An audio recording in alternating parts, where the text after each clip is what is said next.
예, 인천 남동을의 이용기 의원입니다. 오늘 YTN이 왜 국감 대상인지 모르겠다도 얘기도 하고 그래서 한번 짚어보겠습니다. YTN 민영화 과정을 한번 볼게요. YTN 민영화할 때 그때 당시 일대 주주가 한전 KDN이었어요. 한전 KDN 노조에서 이렇게 얘기를 했어요. 한전 KDN이 공공기관 경영평가에 악영향을 주겠다는 등 정부 여당으로부터 전방위 압박을 받고 있다. 김장현 사장이 여권 인사들로부터 YTN 매각하라는 전화를 자주 받는다. 이게 한전 노조의 증언이에요. 그리고 4대 주주였던 한국마사회 노조. YTN 매각에 반대하던 정기한 마사회장이 농식품부 세종청사에 불려가 차관으로부터 압박을 받고 YTN 지분을 팔기로 결정했다. 이거 경천 동지할 일 아니에요? 지분을 매각하라고 이렇게 대놓고 압박을 했는데, 그리고 이 1대 주주하고 4대 주주 지분을 그대로 유진이 인수한 거 아니에요? 그래서 1대 주주가 된 거 아니에요? 그리고 두 번째, YTN 민영화는 방통위 2인 체제에서 의결이 됐어요. 이거는 명백한 의결의 불법이 있고 무효예요. 그리고 2인 체제에 대해서는 그동안 여러 가지 공영방송 이사 선임이라든가 여러 가지 의결에 대해서 지금 일관성 있게 법원에서 문제 제기를 하고 다 법원에서 방통위가 지고 있어요. 패소하고 있어요. 그래서 2인 체제에서 대표적인 의결 중에 하나인 YTN 민영화도 무효라는 거예요. 그리고 그 당시에는 이동건 위원장하고 여기 추석한 이상희 부위원장 두 분이 계셨는데, 이상희 부위원장이 그때 유진의 소송 대리인이 있기 때문에 그 결격 사유가 있어서 기피 신청을 했는데 셀프 기각을 하고 의결을 했어요. 그래서 무효라는 거예요. 그리고 세 번째로 YTN 민영화는 2023년 11월 15일 날 최대학 출자자 변경 승인을 신청하고 그 다음날 의결을 했어요. 하루 만에. 이런 의결을 하루 만에 한 사례는 없어요.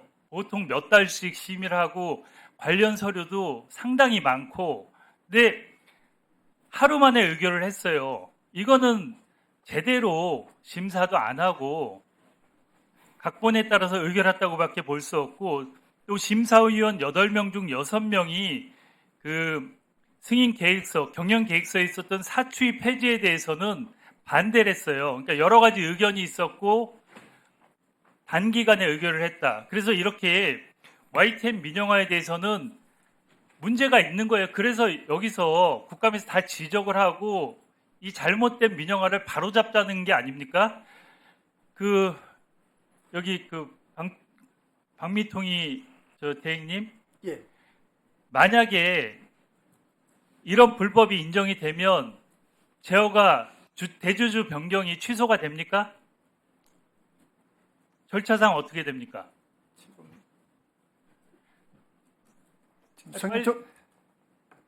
시간 가니까 빨리 얘기하세요. 승인 조건에 대해서 위반이 있는지는 좀 점검하고 나중에 위원회에서 네, 구성되면 MBN도 저번에 주주 문제 때문에 제어가 승인이 취소될 뻔했잖아요. 그렇죠? 그러니까 어떤 결격 사유가 있으면 대주주 변경이 취소가 돼요? 법상으로 신청을 할 때 허위로 신청했거나 거짓이나 이런 부분이 법의 규정이 제가 보기에는 이 정도 사유면 분명히 제어가 대주주 승인 변경 취소 사유가 된다고 보거든요. 잘 좀 들여다보셨으면 좋겠고요. 그리고 오늘 여기 박상현 한전 KDN 사장님하고 정기한 한국마사회 회장님 나왔는데 YTN 지분 변경을 보면 1대 주주인 한전이 21.43%, 그리고 한국마사회가 9.52% 갖고 있었어요. 마사회는 4대 주주였고 한전 KDN이 1대 주주였는데 이 1대 주주, 4대 주주 합친 지분을 유진이 그대로 인수해서 30.95%의 1대 주주가 됐어요. 그런데 아까 노조의 증언도 있고 한전이나 한국마사회는 매각 의지가 없었는데 이 과정이나 내용을 보면 강제적으로 매각할 수밖에 없는 분위기를 압박을 통해서 조성돼서 매각을 했다고 봐요. 여기 그 한전 사장님 잠깐 나와주시겠어요? 잠깐 중단시켜 주시겠어요? 예, 한전 KDN 사장 예. 박상입니다. 저는 이게 문제가 있다고 보는데 만약에 방통위원회에서 이 대주주 변경 승인 절차가 문제가 있다 그래서 대주주 변경을 취소를 하면 다시 YTN의 대주요 주주로 복귀하는 게 당연하죠. 그 부분은 저희가 좀 고민을 해봐야 될 것 같습니다. 왜 고민을 하죠? 원상 복귀인데. 법률적으로 저희들이 매각이 완료된 상태고 네. 매각을 완료하고 나서 정부 승인이 난 상태고 전부 근데 매각 승인이 기준이 취소가 되면 네.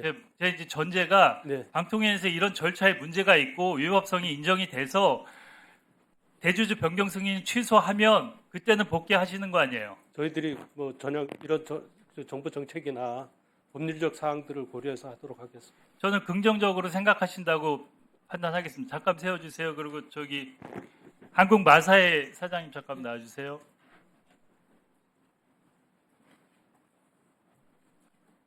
예, 사장님 똑같은 질문인데 마사회도 4대 주주였다가 제가 보기에는 그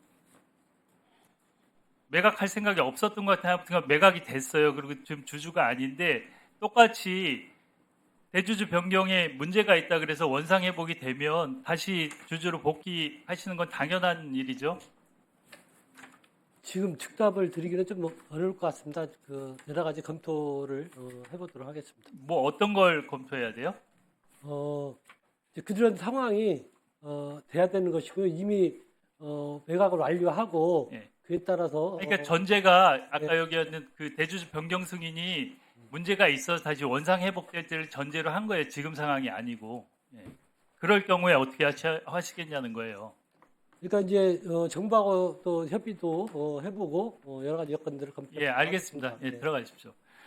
저희 반상권 대행님, 예, 이 여러 의원들이 계속 문제 제기를 했어요. YTN 대주주 변경에 대해서. 그래서 민영화가 무효라고 주장을 하는데 방송에는 잘 들여다보고 사유가 되면 절차를 밟아주세요. 예.